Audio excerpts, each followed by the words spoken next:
बेटा ये देखो बेटा, आपने किया है लेसन नंबर 25। आज फर्स्ट 4 मैंने आपको भेजे थे मनोवचनानी के। आगे देखो, यत यत परवशम करम तत् तत् यत्नेन वर्तेत।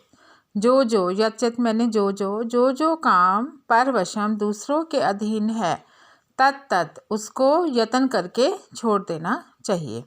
यत यत आत्मवशम तु स्यात्, जो कार्य अपने अधीन है उसको सेवा भाव से करना चाहिए। कहने का तात्पर्य क्या है बेटा, जो काम दूसरों के अधीन है हमें दूसरों के अधीन रह के काम नहीं करना चाहिए, उसको छोड़ देना चाहिए। लेकिन जो अपना खुद का काम है उसको यत्न लगाकर और सेवा भाव से करना चाहिए। सर्वम परवशम दुखम सर्वम आत्मवशम सुखम एतद् विद्या समासेन लक्षणम सुख दुख। सर्वम परवशम पराधीनता में सब प्रकार से दुख है, स्वाधीनता में सब प्रकार से सुख है। इस सुख और दुख के लक्षण को संक्षेप से जानें। पराधीनता में सब प्रकार से दुख है, स्वाधीनता में सब प्रकार से सुख है। संक्षेप में इस सुख और दुख के लक्षण को समझें। अर्थात पराधीन व्यक्ति जो है वो हमेशा दुखी रहता है, लेकिन जो स्वाधीन है अपनी इच्छा अनुसार काम को करता है वो हमेशा सुखी रहता है। अभिवादनशीलस्य नित्यं वृद्ध उपसेविनः चत्वारि तस्य वर्धन्ते आयु विद्या यश बल। अब देखो बेटा, अभिवादनशीलस्य अभिवादन करने वाले, नित्यम हर रोज, वृद्ध उपसेविना बड़े बूढ़ों की सेवा करने वाले की, चत्वारी 4 तस्य मैंने उसकी, वर्धनते मैंने बढ़ती है, आयु विद्या यश और बल।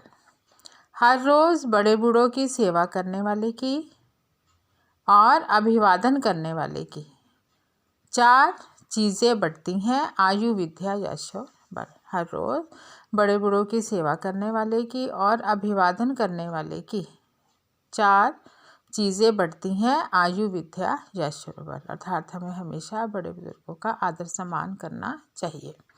त्रिनानी भूमि उदकम वाक् चतुर्थी च सूनरिता एतानि अपि सताम गेहे न उच्छिदन्ते कदाचन।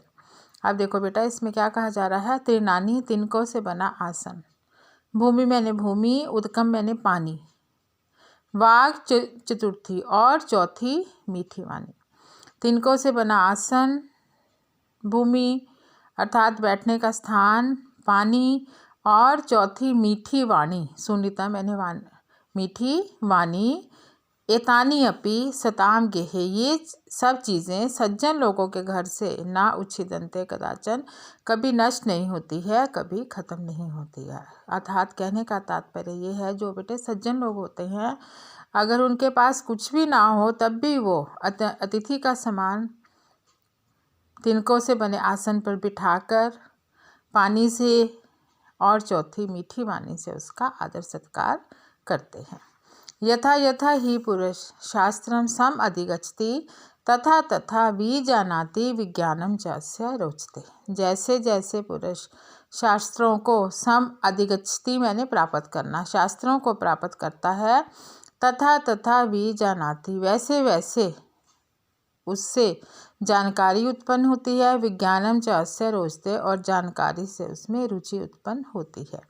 जैसे जैसे पुरुष शास्त्र को प्राप्त करता है वैसे वैसे उसमें जानकारी होती है और जानकारी से उसमें रुचि उत्पन्न होती है। अर्थात कहने का मतलब है बेटे, जिस चीज़ को हम बार बार पढ़ेंगे, जिस चीज़ का हम बार बार ज्ञान प्राप्त करेंगे तो उससे हमारे ज्ञान को प्राप्त करने से हमें उसमें जानकारी होगी और जानकारी से उसमें रुचि उत्पन्न होती है।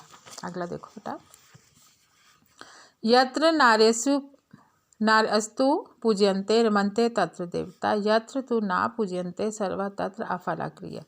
जहाँ नारी की पूजा होती है, रमन्ते तत्र देवता, वहाँ देवता निवास करते हैं।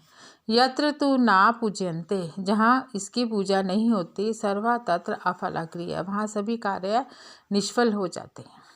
जहाँ नारी की पूजा होती है वहाँ देवता निवास करते हैं, जहाँ नारी की पूजा नहीं होती वहाँ सभी काम बेकार हो जाते हैं। अर्थात कहने का तात्पर्य ये है कि बेटे, जहाँ नारी का आदर सम्मान होता है वहाँ देवता रमन करते हैं और वहाँ सभी काम जो है पूर्ण रूप से हो जाते हैं। और जहाँ इसकी पूजा नहीं होती वहाँ सभी काम जो है वो बेकार हो जाते हैं, मतलब निष्फल हो जाते हैं। अर्थात हमें हमेशा नारी का सम्मान करना चाहिए। ये बेटा आपका लेसन था, लेसन नंबर 25 मनुवचनानी। इसके आपने ये श्लोक करने हैं, ये जो आपने कॉपी पे करने हैं और इनको याद भी करना है।